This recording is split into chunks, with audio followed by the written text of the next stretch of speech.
Hey YouTube, how you doing? It's me, Journey6 once again. It's another video. Yeah, I'm tired. It's actually late. It's like 11:30. It's about 11:30. But I was watching YouTube and I was reading some of the comments from my video that I posted, the first one where I had cut my locks. And there's a young lady that asked me to make a video regarding some of the things that I did and the products that I used that caused me some of my challenges with my locks. And that young lady's name is Salt in the City. Hi, Salt. Okay, I want to give a shout out to you on two levels. One, shout out to you. I appreciate you asking the question, and I went to visit your page, and honey, I was really impressed to see that you are such a spiritual person and that your love for the Lord is just really worth shouting from the mountaintops. And for that reason, both reasons, I subscribe to you. So God bless, and I'm really pleased to actually do this video because I think a lot of people need to know some of the things that we admire other lock wearers for, and we appreciate their videos, whatever. In the long run, your locks tell you what you have done wrong. In my case, my locks, I think the first mistake I made, my locks were maybe 6 months old, or they were young and they were still forming, and they were small, thin. And I put lock jewelry on my hair, and that lock jewelry, the opening was like about like that, and I actually forced the lock jewelry onto my lock. Little did I know that I was shaving my lock. So that was mistake number one. They weren't real lock jewelry. It was some spacer beads that I had bought at Michael's.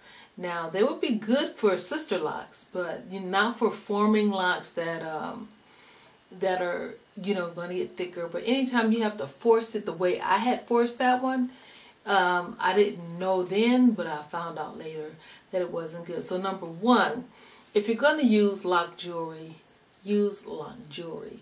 If you're going to use beads, make sure the opening of the bead can fully accommodate your lock to where you don't have to force it on.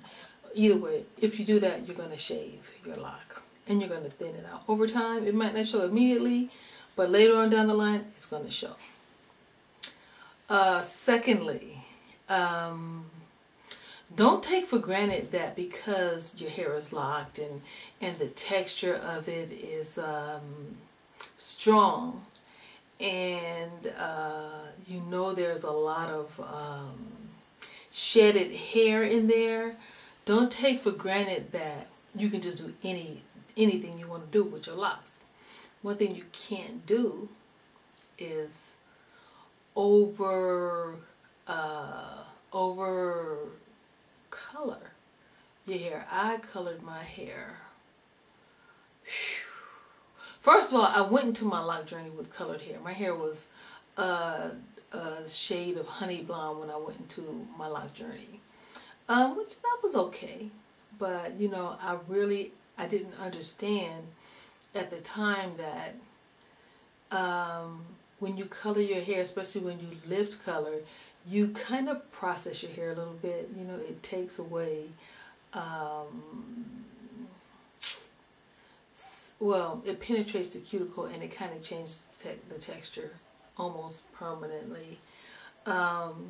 So to add strength, to my hair. I mean, I colored, I put henna in it twice, I colored it black. I had the front blonde and the back black. Then I dyed it brown. Then I dyed it black. Then I dyed it dark brown.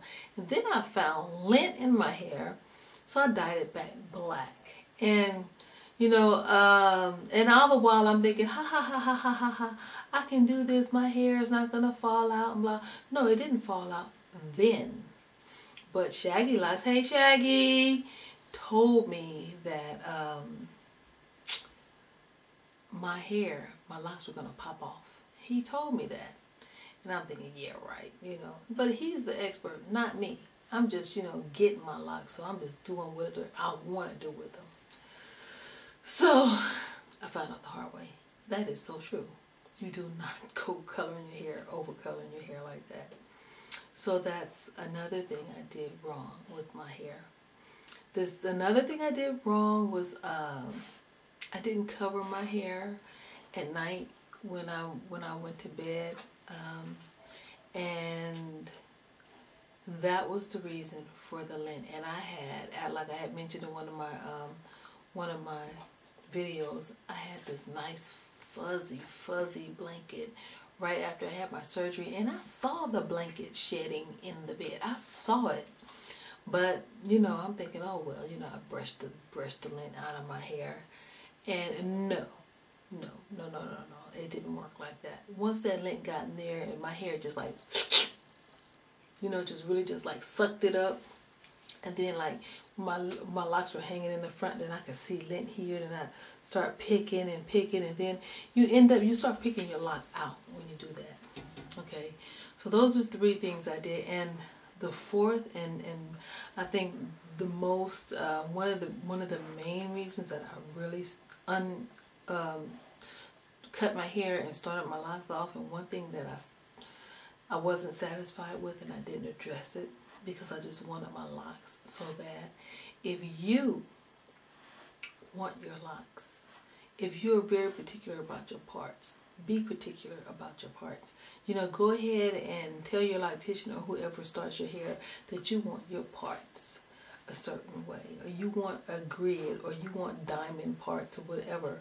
For me, she had asked me if I wanted a part in the side of my hair, and I had told her, yeah, I wanted one here. But then the next time I went to her, I asked her to wash that out and just make my locks go back.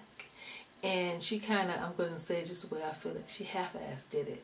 So once my locks formed and they got longer, and when I was able to pull them back, I always had this thing like this going on, because she never did what I asked her to do. So that's it. Start your parts the way you really want them. Don't over process. When I say over process, I mean dye. Don't over dye your hair. Make sure you condition your hair. Cover your hair up at night, and while your locks are forming and they're very young, do not force anything other than a real lock jewel onto your hair, which will hug it. You won't have to force it, push it up that way, because you end up shaving your lock. So those are the things that really, oh, one more thing. Sorry, y'all. And no offense to anybody, but I interlocked my hair, and it never ever lost that interlocked pattern. And that was something that kind of turned me off, because I wanted the rope. I wanted the cylindrical rope. And I thought over time my hair would lose that locking pattern, that interlocked pattern, but it never did. And I was really kind of bummed out about that. So, yeah. Those are the things that I did. As far as the products, I didn't use anything other than the standard, different kinds of locking gels, you know. You have those, Jamaican mango and lime. That's what I mostly used when I was retwisting. After I started interlocking, I didn't use any locking gels. As far as oils, I used a variety of oils, and you can just go back in some of my videos and you can see what it was that I used. Okay, so I don't want to make this video too long. I really don't. So you guys, those are the answers to your question. Salt in the City. That's the answers. That's the answer to your question. And I think someone else had asked me to do a video, and I do hope and pray that this video is helpful to Loc newbies and Loc veterans and anybody else who may be on a Loc journey. And that's it. Y'all see my little thingamajig? They kind of came fuzzed out a little bit. I'm gonna wash them and keep doing them over and over until they begin to bud and lock. Anyway, I'll talk to you guys later and have a great evening. I'm going to bed. Peace.